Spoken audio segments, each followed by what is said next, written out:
आजाद भारत का पहला दिन 15 अगस्त 1947 के ठीक एक दिन पहले 14 अगस्त 1947 को जब लॉर्ड माउंटबेटन कराची से दिल्ली लौट रहे थे, तब वो अपने हवाई जहाज से पंजाब के आसमान में फैला काला धुआं साफ साफ देख सकते थे। एक तरफ जहां देश के करोड़ों लोग आजादी का जश्न मना रहे थे, वहीं दूसरी तरफ लाखों लोग बंटवारे की आग में जल रहे थे, जिसके धुएं ने स्वतंत्रता आंदोलन की चमक को काफी हद तक धुंधला कर दिया था। उसी शाम पंडित नेहरू के घर अचानक फोन की घंटी बजती है। फोन उठाते ही उनके चेहरे का रंग फीका पड़ जाता है, गला सूख जाता है और आंखें आंसुओं से भर जाती हैं। खबर थी कि पाकिस्तान के प्रशासन ने लाहौर में हिंदुओं और सिख इलाकों का पानी काट दिया है। जो औरतों और बच्चे पानी की तलाश में बाहर आ रहे हैं, उन्हें चुन चुन कर मारा जा रहा है और लोग तलवारें लिए रेलवे स्टेशन पर घूम रहे हैं ताकि वहां से भागने वाले सिखों और हिंदुओं को मारा जा सके। यह सुनकर नेहरू का मन भर आया था। तब इंदिरा गांधी अपने पिता से पूछती हैं कि क्या हुआ। नेहरू बेहद धीमी आवाज में कहते हैं, मैं आज मेरा इंतजार कर रहे करोड़ों देशवासियों को कैसे संबोधित कर पाऊंगा, मैं कैसे जता पाऊंगा कि भारत की आजादी पर खुश हूं जबकि मेरा लाहौर जल रहा है। अगले दिन जब दिल्ली के प्रिंसेस पार्क में भारत का तिरंगा फहराया जाना था, तब वहां 30,000 की जगह 5 लाख लोगों का सैलाब उमड़ पड़ा था। भीड़ इतनी थी कि पंडित नेहरू को स्टेज तक जाने के लिए लोगों के कंधों पर चलना पड़ा और जब तिरंगा ऊपर उठा तो खुद प्रकृति ने इंद्रधनुष निकालकर भारत की आजादी का जश्न मनाया। और आज के इस वीडियो में हम आजादी के पहले दिन की उस सैर पर जाने वाले हैं जो आपकी आंखों में आंसू भी लाएगी, चेहरे पर मुस्कान भी और दिल में गर्व भी महसूस करवाएगी। ब्रिटेन का झंडा उतारकर भारत का तिरंगा फहराने के दुर्लभ दृश्य की रियल वीडियो देखने से लेकर 14 अगस्त की रात पंडित नेहरू के मशहूर भाषण और देश में उठी आजादी की लहर तक, आज आप उस सुनहरे दौर के इतिहास को अनुभव करेंगे जिसे लाखों क्रांतिकारियों ने अपने लहू से सींचा है।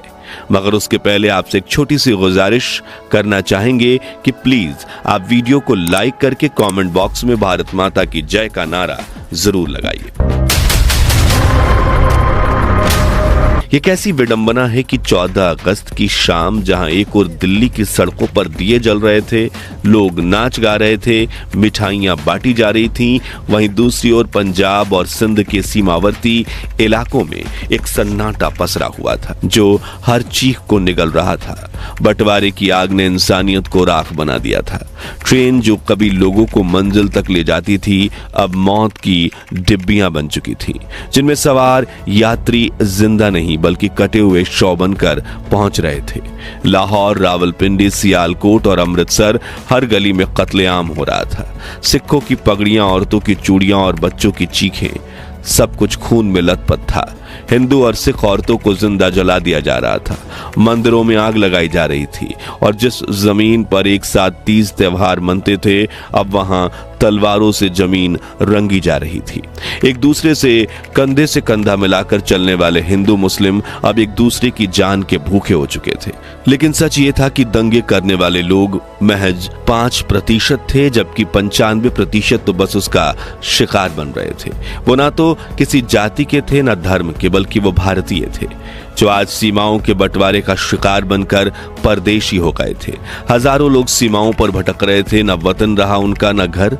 और पंडित नेहरू इन सब से बेखबर नहीं थे, बल्कि वो हर एक खबर सुन रहे थे। जैसे जैसे रात गहराती गई, वैसे वैसे उनके चेहरे पर चिंता की लकीरें और गहराती चली गई कि आजादी उन्हें उस रूप में नहीं मिल रही थी जिसका सपना उन्होंने और उनके साथियों ने देखा था। इधर इंदिरा गांधी अपने पिता को दिलासा देने की कोशिश में लगी थी, क्योंकि अगर पंडित नेहरू टूट जाते तो पूरा देश ही बिखर जाता। ऐसे में जैसे तैसे करके उन्होंने खुद को संभाला और अपना सबसे ऐतिहासिक भाषण लिखना शुरू किया, जिसको उन्होंने नाम दिया डेट विथ डेस्टिनी। लेकिन उनके सचिव M.O. मथाई ने उनसे कहा, डेट शब्द इस मौके के लिए सही शब्द नहीं है, क्योंकि अमेरिका में इसका मतलब महिलाओं या लड़कियों के साथ घूमने के लिए किया जाता है।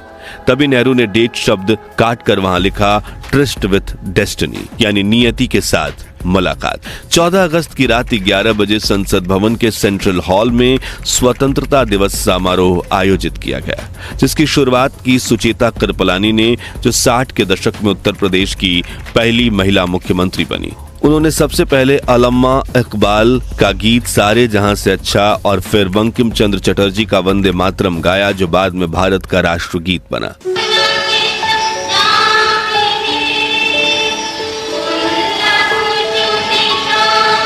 कई नेताओं ने महात्मा गांधी की तारीफ में कुछ बोल कहे। हम अपनी श्रद्धा और भक्ति का उपहार महात्मा गांधी को भी भेंट करें। 30 वर्षों से वो हमारे पथ प्रदर्शक बने रहे हैं। फिर ठीक 11:55 पर प्रधानमंत्री नेहरू की आवाज गूंजी। बहुत सालों पहले हमने नियति से एक वादा किया था, अब वो समय आ पहुंचा है कि हम उस वादे को निभाएं। शायद पूरी तरह से तो नहीं, लेकिन बहुत हद तक जरूर। आधी रात के समय जब पूरी दुनिया सो रही है, भारत आजादी की सांसें ले रहा है। आगे उन्होंने कहा, अच्छा है कि इस वक्त खास तौर से इस बात को याद रखें, इस आजादी के दरवाजे पर जब हम खड़े हैं, कि हिंदुस्तान किसी एक फिरके का मुल्क नहीं है, एक मजहब वालों का नहीं है, बल्कि बहुत सारे बहुत किस्म के बहुत धर्म और मजहबों का है। अगले दिन के अखबारों के लिए नेहरू ने अपने भाषण में 2 पंक्तियां अलग से जोड़ते हुए कहा, हमारे ध्यान में वो भाई और बहन भी हैं जो राजनीतिक सीमाओं की वजह से हमसे अलग थलग पड़ गए हैं और उस आजादी की खुशियां नहीं मना सकते जो आज हमारे पास आई है। वो लोग भी हमारे हिस्से में हैं और हमेशा हमारे ही रहेंगे, चाहे कुछ भी हो। फिर जैसे ही घड़ी ने रात के 11 बजाए, शंख बजने लगे। वहां मौजूद लोगों की आंखों से आंसू बह निकले और महात्मा गांधी की जय के नारों से सेंट्रल हॉल गूंज गया। ये वही गांधी थे जो उस ऐतिहासिक पल में भी देश की धार्मिक एकता के लिए नोआखाली के गांवों की पदयात्रा कर रहे थे। राष्ट्रपति सुभाष चंद्र बोस का 51 बैलों का रथ बाबू की। अगले ही पल उन लाखों सेनानियों की याद में 2 मिनट का मौन रखा गया जिन्होंने आजादी के लिए अपना सर्वस्व त्याग कर दिया था। वो मौन जो चीख रहा था कि ये आजादी मुफ्त में नहीं मिली। आजादी के शहीदों यानी आजादी की जंग में जान कुर्बान करने वाले बहादुरों की याद में 2 मिनट की खामोशी। बाहर संसद भवन के चारों ओर हजारों लोग तेज बारिश में भीगते हुए खड़े थे। किसी को छतरी की परवाह नहीं थी, किसी को ठंड की चिंता नहीं थी। हर किसी की नजर संसद के दरवाजे पर थी और जैसे ही पंडित नेहरू बाहर आए, भीड़ जैसे ही टूट पड़ी। हर कोई बस उन्हें छू लेना चाहता था, जैसे वो आजादी की मूरत हो। वरिष्ठ पत्रकार खुशवंत सिंह लिखते हैं, हम सब रो रहे थे और अनजान लोग एक दूसरे को गले लगाकर बधाई दे रहे थे। वो ऐसा पल था जब भारत सांस भर रहा था। 200 सालों की गुलामी के बाद आजाद हवा की पहली सांस। उस रात का जश्न शब्दों में नहीं समाया जा सकता। न्यूयॉर्क टाइम्स का एक रिपोर्टर लिखता है, दिल्ली की सड़कों पर हिंदू, मुस्लिम और सिख एक साथ नाच रहे थे। लोग खुशी से चिल्ला रहे थे। यह दृश्य न्यूयॉर्क टाइम्स के स्क्वायर के न्यू ईयर सेलिब्रेशन से भी ज्यादा जीवंत और ऐतिहासिक था। देश के हर शहर की हर गली में दिए जलाए गए, हर कोने में वंदे मातरम गूंज रहा था। आजादी सिर्फ एक तारीख नहीं थी, यह उन करोड़ों लोगों का सपना था जो अब हकीकत बन चुका था। 15 अगस्त की सुबह 8:30 बजे लॉर्ड माउंटबेटन ने जवाहरलाल नेहरू को स्वतंत्र भारत के प्रथम प्रधानमंत्री के रूप में शपथ दिलाई। आइए इस ऐतिहासिक क्षण की दुर्लभ वीडियो देखते हैं। और हमारे सब प्रधानों के सामने फेडरल कोर्ट के चीफ जस्टिस न्यायमूर्ति श्री हरिलाल कन्या के हाथों देश सेवा की शपथ लेते हैं। इसी तरह गवर्नर जनरल के हाथों अपनी नई हुकूमत के मुख्य प्रधान पंडित नेहरू और दूसरे प्रधान देश सेवा की शपथ ले रहे हैं। बाहर खड़े हुए लोगों का जोश खरोश बढ़ रहा है। इस इंतजार में बेताब हैं कि कब नेताओं के दर्शन हों। आप हैं स्वतंत्र भारत के पहले प्रधान। उधर दिल्ली की सड़कों पर लाखों लोगों का सैलाब उमड़ पड़ा था। सड़कें लोगों से इतनी खचाखच भरी हुई थी कि गाड़ियां छोड़िए, साइकिल पर भी सफर करना मुश्किल था। मगर इतनी भीड़ में भी ना ही कोई भगदड़ थी और ना ही कोई लूटपाट और चोरी। बस हर कोई भारत माता की जय के नारे लगाते हुए आगे बढ़ता जा रहा था। इस भीड़ को पहुंचना था दिल्ली के प्रिंसेस पार्क में, जहां लॉर्ड माउंटबेटन और पंडित नेहरू देश के पहले स्वतंत्रता दिवस पर पहली बार ब्रिटेन का झंडा उतारकर भारत का तिरंगा फहराने वाले थे। अब भीड़ का अनुमान तो 30,000 लोगों का लगाया गया था, लेकिन देखते ही देखते वहां 5 लाख लोग इकट्ठा हो गए, जो न सिर्फ भारत बल्कि दुनिया के इतिहास में कुंभ मेले के अलावा कहीं भी एकत्रित हुई सबसे बड़ी भीड़ थी। चारों तरफ सिर ही सिर दिखाई दे रहे थे। मंच, बल्लियां, रस्सियां, वीआईपी की कुर्सियां, सब कुछ भीड़ में बह गया। ढोल बजाने वाले किनारे दबकर रह गए और मंच के पास इंसानों की ऐसी दीवार खड़ी हो गई, उसे आर पार हवा भी मुश्किल से गुजर पा रही थी। इस ऐतिहासिक पल को याद करते हुए डोमिनिक लैपियर और लैरी कॉलिंस अपनी किताब फ्रीडम एट मिडनाइट में लिखते हैं कि वहां ऐसी माएं भी थीं जो अपने बच्चों को उफनाती भीड़ से बचाने के लिए गेंद की तरह हवा में उछालती और फिर पकड़ लेती, मानो इंद्रधनुष के नीचे बच्चों की बरसात हो रही हो। इस दृश्य को पहली बार देखने वाली 17 साल की पामेला माउंटबेटन की आंखें हैरानी से फैल गईं। जब मंच तक पहुंचना नामुमकिन लगने लगा तो पंडित नेहरू ने मंच से चिल्लाकर कहा, लोगों के ऊपर से चली आओ, उन्हें बुरा नहीं लगेगा। पामेला ने कहा, मैंने हील्स पहन रखी है। नेहरू बोले, उन्हें उतारो और हाथ में पकड़ लो। और पामेला सच में अपने सैंडल हाथ में लेकर भीड़ के सिरों पर चलती हुई मंच तक पहुंची। इस ऐतिहासिक पल की शोभा तब और बढ़ गई जब नेहरू भी उन्हीं के रास्ते मंच पर पहुंचे। तब माउंटबेटन की बग्घी भीड़ में ऐसी फंसी कि वो हिल भी न सकी।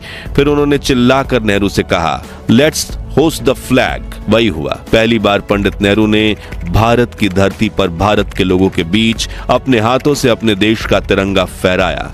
तोपों की सलामी दी गई और माउंटबेटन ने अपनी बग्घी पर खड़े खड़े तिरंगे को सलूट किया। इस दौरान जैसे आसमान ने भी अपने भाव प्रकट किए। तिरंगे के ठीक पीछे एक शानदार इंद्रधनुष उभर आया। लोगों ने आसमान की तरफ उंगली उठाकर कहा, देखो भगवान भी भारत की आजादी का स्वागत कर रहे हैं। उस क्षण ऐसा लगा जैसे पूरा ब्रह्मांड भारत की इस नई सुबह पर मुस्कुरा रहा हो। लॉर्ड माउंटबेटन, जिनके नाम से एक समय भारत थर्राया करता था, आज उसी भारत की जनता माउंटबेटन जय के नारे लगा रही थी। ऐसा सम्मान किसी अंग्रेज को 200 सालों में कभी नहीं मिला था। उनकी आंखें भर आई थी।